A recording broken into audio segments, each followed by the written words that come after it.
作为俄空天军装备的第一款隐身战机，苏-57的一举一动都会引起外界的关注。近来，苏-57在俄乌冲突中被爆出使用强度和频率都显著增加。那么，苏-57有着怎样的参战模式，对俄乌战场态势的影响又有多大呢？苏-57采用单座双发常规气动布局，机身全长是20.1米，翼展14.1米，高度4.6米，最大起飞重量38吨，单靠机内燃油时的作战航程大于3500千米。在预警探测方面，苏-57配备了5部雷达，机头是 N036型 X 波段有源相控阵雷达，对非隐身战斗机的探测距离在200千米，能够同时跟踪62个目标，还支持对其中16个空中目标或4个陆地目标发动攻击。此外，机头两侧各有一部 X 波段测试雷达，两侧机翼的前缘襟翼还各安装了一部双波段雷达，进一步增强了探测能力。在载弹量方面，苏-57有2个内部弹仓和6个外挂点，最大载弹量约为7.5吨。当然，为了达到突防效果，通常都是只采用内置弹仓来挂载武器。在执行任务时，苏-57能够携带不同类型的武器，以满足不同的作战需求。比如携带 R37M 超远程空导弹进行超视距空战。据说，在一次战斗中，俄空天军苏-57战机曾发射2枚 R37M 导弹，分别击落了远在217千米外的乌空军一架苏-27战斗机和一架苏-24战斗轰炸机。虽然并未得到官方的证实，但从技术上分析是存在这种可能的。R37M 的最大射程在300到400千米，在主动雷达导引头不开机的情况下，对方战机很难做到及时预警。这也就说明苏-57具备超远程的空战能力，而苏-57近来呢，主要是使用 KH-69空地导弹对乌克兰目标进行防区外打击。KH-69导弹长4.2米，重770千克，可采用300到310千克的高爆或极速战斗部，最大射程290千米。该导弹采用惯导加卫星导航加图像匹配的复合制导方式，命中精度在7米以内，能够对敌方机场和指挥所等高价值目标进行精确打击。据分析，俄空天军苏-57参战的方式比较保守，大多数情况是在俄罗斯境内对乌空军目标发射 R37M 空导弹，或者对地面目标发射 KH-69巡航导弹。这种模式下，乌克兰方面想要发现苏-57的概率就非常小。而乌军高级将领称，俄军苏-57总计对乌克兰发动了40多架次的打击。这个数据是怎么得来的呢？外界普遍认为它是靠数导弹来判断的。在乌克兰境内，每发现一枚 KH-69导弹的残骸，乌军都默认为是苏-57干的。而一架苏-57能够携带4枚 KH-69导弹，并且苏-35S、苏-34和苏-30SM 等战机也能挂载 KH-69导弹，因此这个40多架次的数据并不怎么准确。不过，俄空天军开始频繁派出苏-57参战，已经是不争的事实。俄罗斯隐身战机加隐身导弹的搭配，对于防空能力存在严重不足的乌克兰来说，会是极大的挑战。俄军也不大可能会冒险让苏-57在可视的范围内跟 F-16展开直接的对决。苏-57目前装备数量比较少，而且造价昂贵，更多的作战使命是局限在俄方的领空范围内，利用它的隐身优势和远程的空武器，对 F-16这类的目标实行这种远程的伏击，这是俄军比较占便宜的一个战术。泽连斯基称，乌克兰的胜利计划已准备就绪，并会在访美期间寻求美国总统拜登的支持。这份计划呢，应该叫和平计划。之所以把和平计划改为胜利计划，大概乌方占主动的点特别多。虽然主要的条件包括要求并没有完全明确，但从目前的基本态势去分析，大概有这个几个点值得分析。首先是一个加入北约的协定，如果能够快速向美国、北约靠近，加入军事组织，一旦停战之后，自己的安全某种程度上可以得到庇护。这样他认为呢，通过联盟战略对乌克兰的安全进行集体保驾护航。第二是个领土条约，如果按照目前恢复1991年边境，那等于俄乌冲突中俄罗斯所获得或者宣称所占领的土地将会完全消失。这个状态下，俄罗斯通过俄乌冲突基本的这种成就算归零啊。也就是说呢，目前在俄乌冲突中，乌克兰通过与美国的军事协定，包括各种标准的确定，力求利益最大化，也说明呢，众多的北约国家在俄罗斯西部地区所形成的压力会越来越大，对俄罗斯的军事围堵能力也会逐渐加强。近日，俄方的苏-57隐身战机在俄乌冲突中参战强度和频率都已显著增加，外界普遍认为很可能会对局势带来较大影响。请教一下黄先生，您对此如何分析？我认为苏-57的这个出动的频率或者出动强度并不是很高。从隐身性能来说的话，我个人认为苏-57还是有一定缺陷。如果将这样一种就是在性能上有缺陷的战机大规模投入到乌克兰战场上，我认为在目前乌军所装备的西方体制的或者西方设计的防空导弹系统面前，苏-57有可能会被击落，或者说有可能有一定的这个被击落的风险。所以我认为这一次俄空天军在俄乌战场上使用苏-57，一方面主要是来积累这款战机的实战经验，以便为这款苏-57战机下一步的进一步的改进，或者说在隐身方面进一步完善来提供设计上的参考。而且最重要的是，目前俄罗斯空天军装备的苏-57数量很少，这么少的苏-57战机，事实上如果全部投入到俄乌战场上，我认为也不会起到很大的扭转整个战局的作用。目前，乌克兰总统泽连斯基访美，与拜登、哈里斯会面，并将在联合国大会发言。各界关注泽连斯基此行向美方提交的胜利计划包含哪些内容？为何说是与俄对话的开端和基础？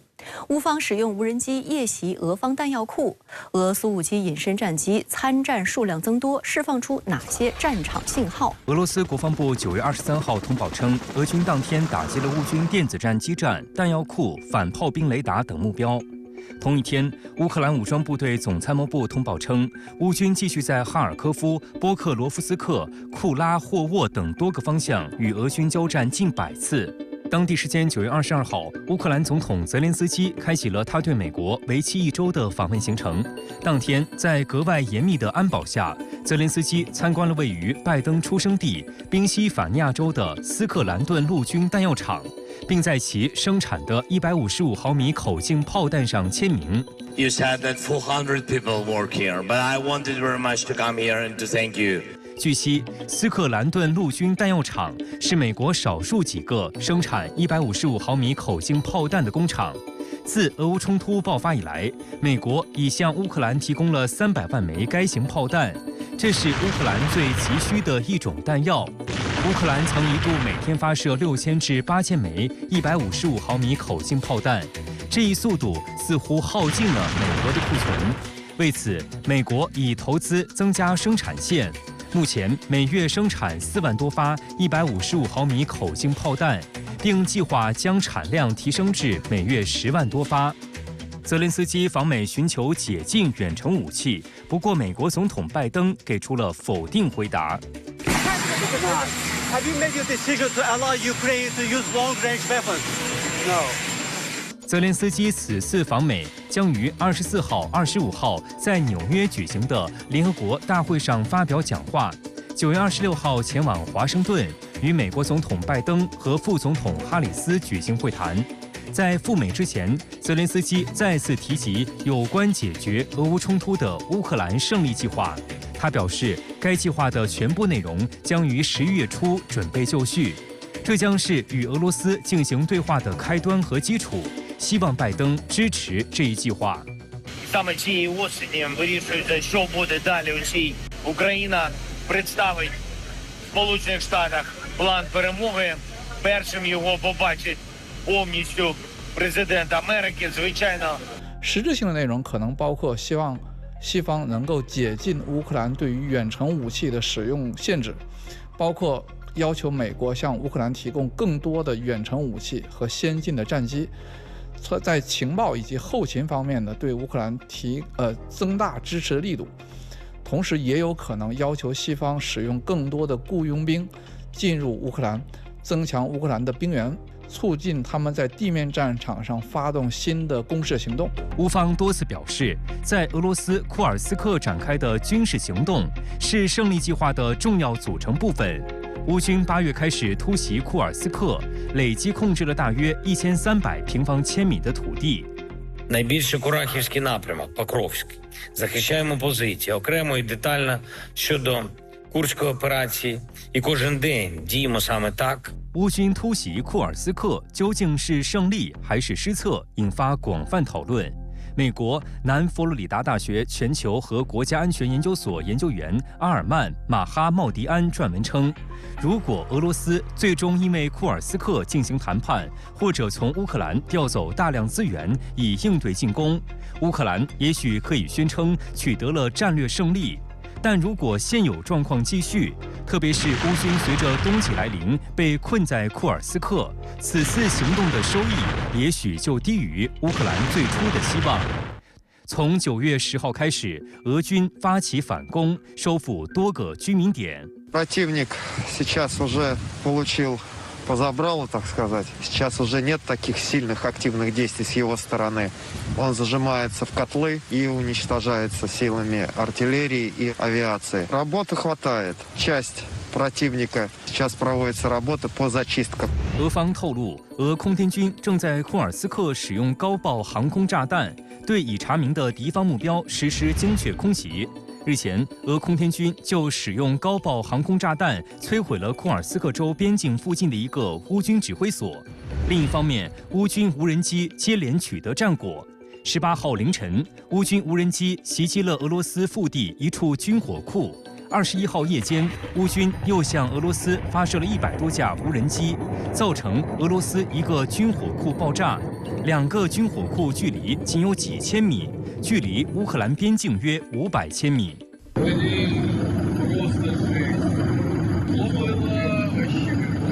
乌方称，18号袭击的俄军火库储存着约3万吨各类弹药，包括伊斯坎德尔和原点 U 导弹、航空制导炸弹等关键武器。俄军出动苏-57隐身战机参战也受到关注。据称，苏-57战斗机在最近几个月被用来对乌克兰境内的目标进行了40多次袭击。另据俄联合航空制造集团公司透露，已经向俄空天军交付了新一批苏-57和苏-35S 战斗机。俄罗斯方面表示呢，这些新战机的生产速度正在加快，同时交付俄军的数量也在逐年增加。而且俄方还提到了一个关键信息，就是俄罗斯境内生产苏-57和苏-35的生产企业正在进行现代化的升级，目标就是尽快提高产能。这实际上是一个重要的准备行动。以色列国防军发言人9月23号晚表示，以军过去24小时对黎巴嫩真主党目标发动大规模空袭，打击了超过1300处真主党目标。黎巴嫩公共卫生部公共卫生紧急行动中心发表声明说，以色列当天对黎巴嫩多地的密集空袭。前一天，黎巴嫩真主党2号人物、副总书记卡西姆表示，真主党已进入与以色列的开放式清算之战。黎巴嫩真主党指责以色列是幕后黑手。多名现任和前任美国国防和情报人员称，以色列的相关行动酝酿了很长时间，甚至已暗中筹备了至少15年。消息人士透露，爆炸事件是由以色列军方和情报部门联合策划实施，两者此前曾多次在海外联合实施暗杀行动。连日来，以色列国防军被称为8200部队的作战单位备受关注。8200部队又名国家通信情报局，是以色列国防军专门负责情报搜集和网络作战的部队。So the unit started with the main focus of being an alerting unit, classical SIGINT unit, signal intelligence unit, then morphed into a cyber operation. 8200部队主要负责测试在通信设备中植入爆炸物的技术，而具体的实施则是由以色列情报和特勤局，也就是摩萨德完成。盘点摩萨德特工的非常规暗杀行动，其手段复杂多样。1996年，哈马斯重要成员、炸弹制造专家叶海亚·阿亚什就被一部装有炸药的手机炸死。He put it up to his ear. The phone said, "Hello, Dad," and Then the Israelis remotely exploded the phone. 和以往一样，以色列对通信设施爆炸事件既未承认，也未否认。黎巴嫩真主党领导人纳斯鲁拉19号警告以方，在黎巴嫩大规模引爆通信设备越过了红线，等同宣战，将受到严酷清算和公正惩罚。العدو تجاوز في هذه العملية كل الضوابط والقوانين والخطوط الحمراء。22号，黎巴嫩真主党发表声明，称其向以色列海法北部的拉斐尔军事工业基地发射了数十枚火箭弹，作为对通信设备爆炸事件的初步回应。伊朗驻黎巴嫩大使穆杰塔巴·阿马尼也在爆炸事件中受伤。21号，伊朗武装力量在德黑兰举行阅兵式，展示了导弹、无人机等各种国产武器装备。伊朗总统佩泽西奇扬在现场呼吁团结对抗以色列。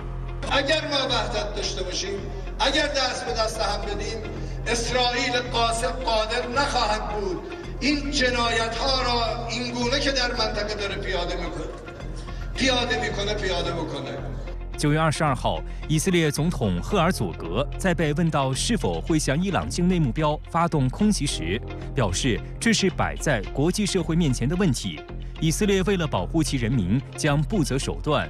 据伊朗知情人士23号透露，伊朗伊斯兰革命卫队已下令所有成员停止使用任何类型的通信设备，正在开展大规模行动，检查包括通信设备在内的所有设备。此前一天，伊斯兰革命卫队还宣布，已在伊朗6个省份抓捕了12名涉嫌为以色列摩萨德从事间谍活动、破坏伊朗国家安全的人。有观察指出，中东或面临50年来最危险局面，甚至连不断在中东拱火的美国也敦促各方不要采取火上浇油的举动。美国总统拜登当地时间22号对记者称，他仍对中东地区持续的紧张局势感到担忧。美国官员私下承认，这个新的风暴眼可能会演变成一场更大规模的中东冲突。美国国务院发言人马修·米勒就敦促伊朗保持克制，不要利用爆炸事件升级地区局势。外界非常关注黎巴嫩真主党，包括伊朗后续的这种报复而这种报复很可能就会让中东的这种冲突不断的扩大化、持续化，甚至到了一种不可收拾的局面这个也是国际社会非常担忧和关注的。前段时间，美国拉拢英、德、法3国，以伊朗向俄罗斯提供导弹为由，对伊朗实施新的制裁。美国国务卿布林肯称，俄罗斯现在已经收到这些弹道导弹，预计将在未来几周在俄乌冲突中使用这些导弹，并且将与伊朗分享包括核方面的技术。有西方情报部门称，伊朗转让给俄罗斯的是法塔赫360弹道导弹，这些导弹总数为200枚，是通过里海一个港口运送去俄罗斯的。伊朗方面反驳称，这一说法毫无根据，是西方发动的心理战。俄罗斯外长拉夫罗夫表示，美国每天编造10个故事，并指责我们犯下了所有弥天大罪，这一切毫无意义。第一个方面的含义就是显示或者继续的污名化伊朗和俄罗斯另外第二个目的就是让西方的这些媒体受众感到现在伊朗都对俄罗斯提供武器了，那么美西方应该继续向乌克兰提供武器。美西方不断炒作伊朗向俄罗斯提供弹道导弹，并借此对伊朗实施新制裁。那么法塔赫360导弹性能究竟如何？为何被称为伊朗版海马斯呢？法塔赫360是伊朗在 BM120近程弹道导弹基础上改进而来，属于固体燃料近程弹道导弹。该导弹长4米，直径0.3米，弹重850到1100千克，可携带150千克的战斗部。根据打击目标的不同，可选择高爆、急速、温压等类型战斗部。法塔赫360导弹的头部为双锥体，弹体为圆柱体，并且在弹体前部装有4片三角形舵面，弹体尾部则有4片三角形尾翼和4片梯形尾翼，说明该导弹具有全程飞行控制能力。不仅飞行稳定性好，还能够机动变轨，具备较强的突防能力。对方的反导系统难以对其进行拦截。法塔赫360导弹的射程在30千米到120千米之间，飞行速度为3马赫，采用惯性加卫星导航系统制导，命中精度小于30米。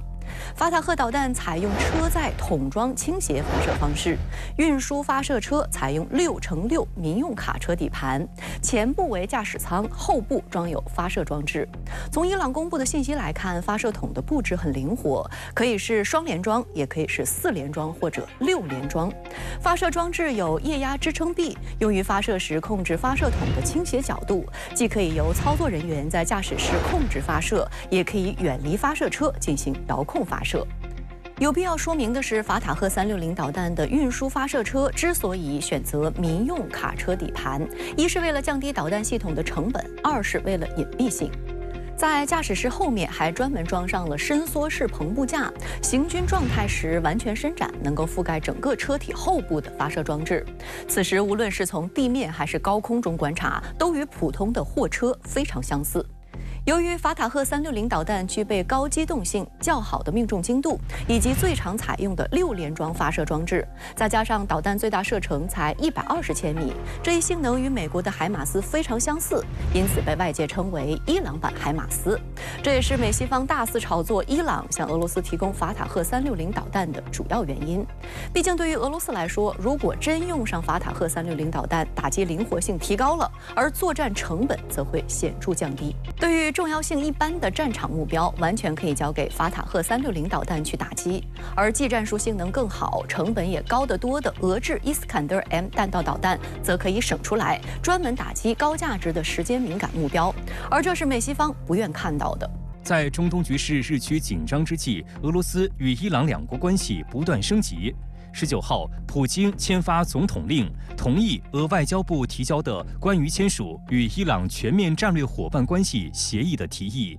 当下，俄罗斯和伊朗两国都承受了美西方无以复加的这种制裁和打压，双方需要抱团取暖。俄罗斯方面需要伊朗这样一个外部的盟友。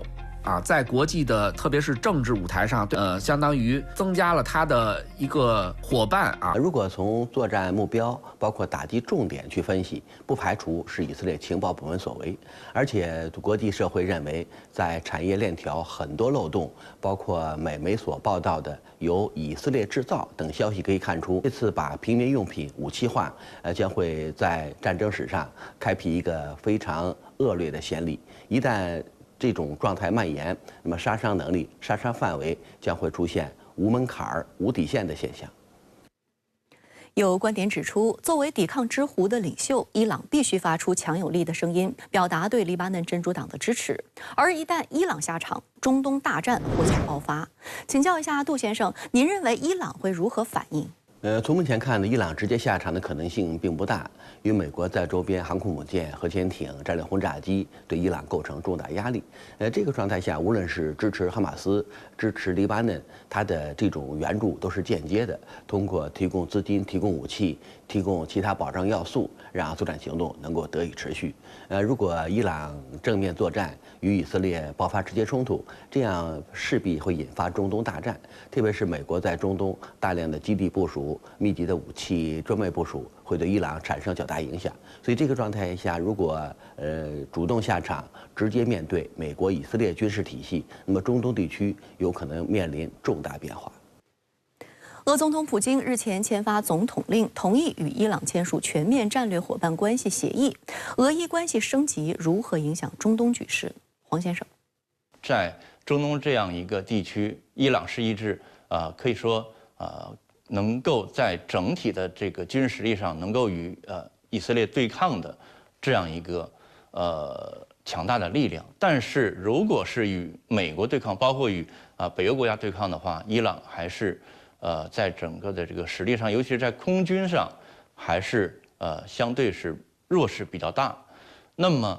通过俄罗斯与伊朗的这个双边关系进一步加深，有可能伊朗会要求俄罗斯为其提供，或者说从俄罗斯采购一批先进的战机，包括这个苏-35，甚至有可能包括苏-57。那么现在俄罗斯来说的话，也希望伊朗的整个军事力增强，包括伊朗在中东地区的影响力的增强，也会帮助俄罗斯来分担一部分军事上的压力，包括在这个俄乌战场上的压力，他还是希望能够由伊朗的帮助来减轻自己面对整个北约集团的这样一个巨大的威胁的这样一个态势。6月21号是我国第24个全民国防教育日，由军情直播间组织的第5届深圳国防教育名家奖活动，带领深圳学生走进武警深圳第2支队与中诚卫视共话国防，展开一堂别开生面的国防教育课。21号下午，深圳学生在武警深圳第2支队官兵带领下走进军营。在训练场上，武警官兵首先以气势磅礴的大德胜五岳开场，瞬间点燃现场气氛。紧接着，向学生们展示了擒拿格斗、刺杀操、队列等日常军事训练。学生们看得津津有味，即便天空下起了小雨，也未能影响他们的激情。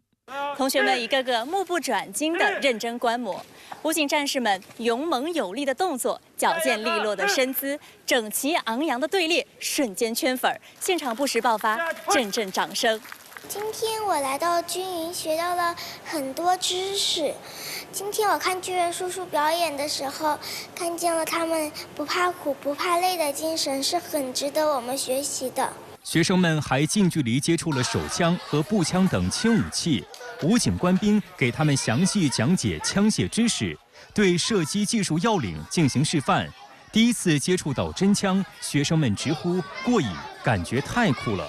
随后，学生们参观荣誉室，解说员向学生们介绍了武警深圳第2支队在中英街执勤巡逻、抓获内潜外逃分子、打击走私犯罪等红色故事。第5届深圳国防教育名家奖活动的压轴大戏是知名军事专家邵永林特区兵王蒋云坦班长，为深圳学生带来一堂生动的全民国防教育课。军事专家邵永林以建设海洋强国、守护蓝色国土为主题，深入浅出地阐述了建设强大国防的重要性。深圳的红领巾们与橄榄绿零距离互动，与军事专家共话国防，一场军味十足的沉浸式课堂体验下来，国防有我，强国有我的火种在学生们心中悄然点燃。